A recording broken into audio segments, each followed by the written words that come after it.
Hello, welcome to JP Squared. We're not even going to introduce ourselves. Okay, so a while back, I know you know this, but I don't know if they all know this. I worked at a movie theater, and it was a great job, and I've talked about it in 2 videos now. Oh, yeah. I know, well, we're going to make it 3. Yeah. Because I have some real theater hacks that actually work, not this dumb stuff that's on the internet right now. What? For example. But it's science. The internet is science? Yeah. Wrong. I don't know if you believe that for how long, but I'll tell you right now that the hacks that I've seen online are no good. I mean, some might be true, but the one specifically that I'm thinking of, it's quite bad, and I'll tell you what it is.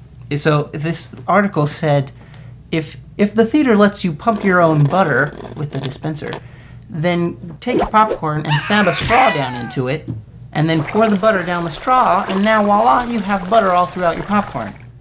That sounds like it'd get messy. It did, because the week that article went online, a couple people tried it to no success, no avail. It went wrong. They got butter on stuff. Now they had a buttery straw stuck in the middle of their popcorn, and there's butter on top and maybe at the bottom, but not throughout.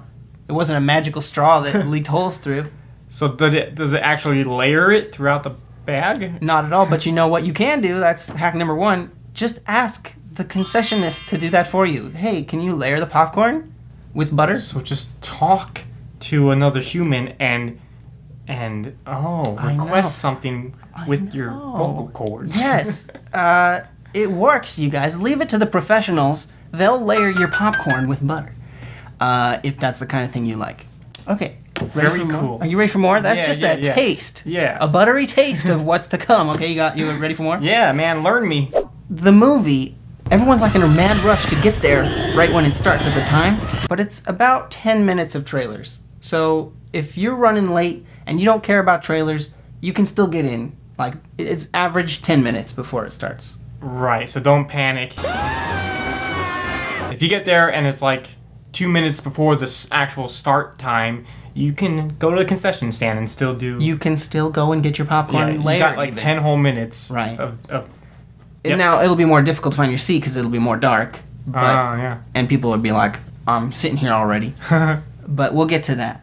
Now, opening night tips. We talked about opening night a little bit. So if you want to see a movie right away and you want to make sure you get in, maybe try 3D. 3D! Ah, the porn is popping in your face into 3D. And now it's more expensive, but it's also far less full. You will find a great seat if you buy it right then at that time. Because people don't go to 3D because it's more expensive. So generally when I was working there, the theater's like half full or half empty for 3D on opening night, the first show. Especially like a nice Pixar movie or something because all the kids are asleep. Yeah. So that works best for that. But even like a superhero movie or something, 3D is far less full and you'll find better seats if that's important to you. But speaking of seats, when people are saving seats, they can be a real jerk sometimes. Like lay across the whole row and like, this is saved. That's not okay. That's not okay. Now, not just from a guest standpoint, but the theater I worked at, we had a unspoken rule. It was, you can save 2 seats, both next to you. But if you try and save like 4 down there, that's not okay.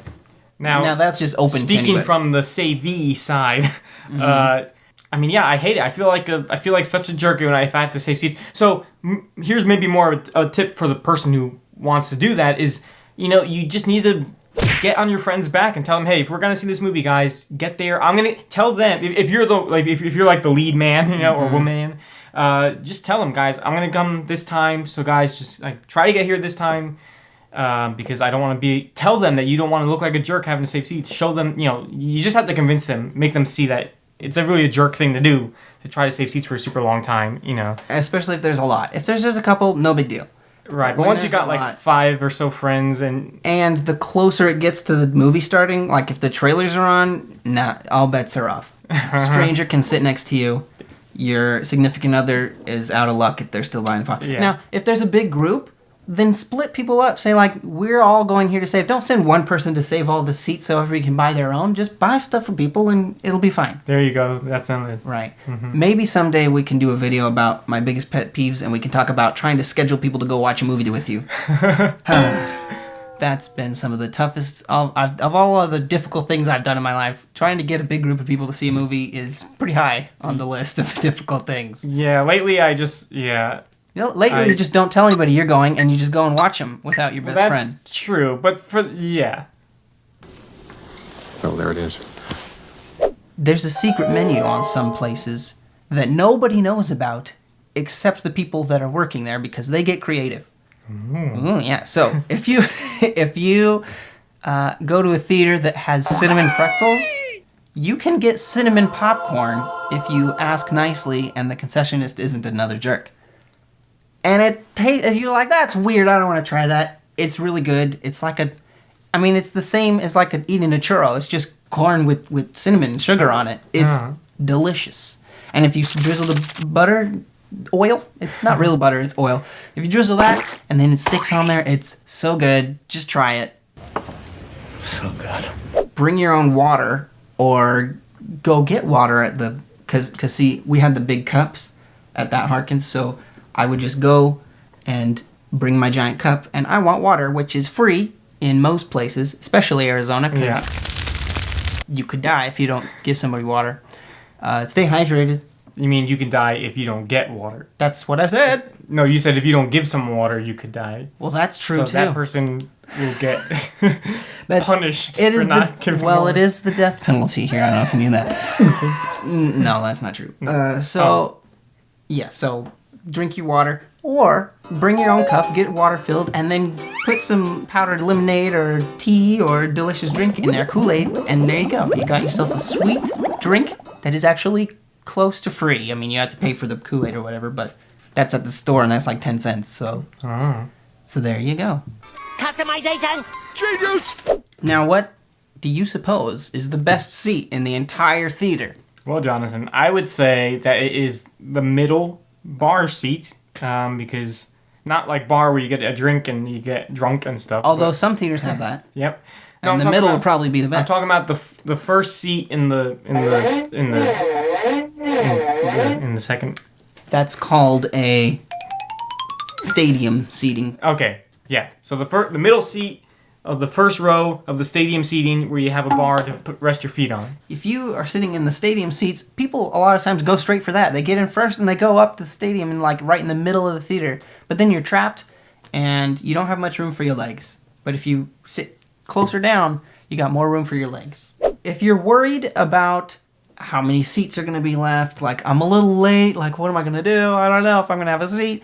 Don't buy your ticket. Just ask the person at the box office selling you a ticket how many seats are left. They have it on a screen right in front of them. Now, this isn't really a problem with the newer theaters or just the cool hip theaters who have assigned seating because you see how many seats are available or sold. But if you are going in blind, just ask them how many are left. It's that easy. And very last thing I have for you is before you leave, check your pockets because you're going to lose stuff, because especially the seats that fold up, Yeah. they are chances are you're leaning back and your pockets will just become empty. And I would know because out of all the change I collected on the floor, I spent all of it and paid for half of my wife's engagement ring. Really? Really, really. So, yeah, check your pockets. Or don't, and you're just giving the ushers a tip. Also, phones get lost a lot, but when you're losing your phone or whatever, check between the seats. It's not going to go, like, straight under the seat. There's hiding spots. Everybody knows the best hiding spot when you're an usher and you're looking all the time. But, whatever. Ask them. They'll help. They know what they're doing. These guys are professionals. They're the best. Is there anything that I forgot? Like, when you go to the theater. Well, you didn't cover parking. I would say when you're parking at the theater, don't waste time driving around trying to get like a close spot to. When I go to, I just go straight. Like I don't even, especially if it's busy. If I go and I see it's busy, I don't even bother turning left, like closer into the theater. Well, it could be right, depending on Depending on where your theater's located. Yes. left isn't always the direction of the theater. That's a good hack. Okay. Anyway, yeah, I just go immediately towards like the back because I know I'll find something really quick. Just go find us. Don't search. Just go park Straight in. I mean, that's a good and walk. That's a It's good fine. tip It's for okay to just life. walk for a little bit. I mean, that's a good tip for life in general, but Don't try to always. You try to find the easy way, and eventually the harder way would have been better. Yeah. Faster. yeah. Stronger. And also, if maybe you're in line for a movie and the movie just got out and people are walking out, just plug your ears because you never know if someone messes up and accidentally spoils something. Also, if you're that person, don't spoil anything. Don't even talk until you are out of that theater, out of the parking lot, until you are gone. I have a story about start talking when you're walking right in the theater. Oh, the best part was blah, blah, blah. Right. But I'll tell that story. But if you're in the line, just plug your ears. Not listening. Not listening. Well, we hope you guys learned something from this. Let us know in the comments if we missed any hot tips so we can all be informed together and learn how to have the best movie experiences. Exactly. Speaking of one tip I forgot, it's pick a good movie. That's Oh, yeah. That's pretty yeah, easy. don't waste your money on a stinker. And if you want to know what the good movies are, you should check out our podcast, Quest for the Best, where we talk about movies and TV shows too and other stuff. And we learn how to take the best examples of filmmaking techniques so that we can make the best film ever. It's coming out. Is it? I forgot that we're making the best film ever, Jesse. Oh, we got to get back to that, guys. Let's go.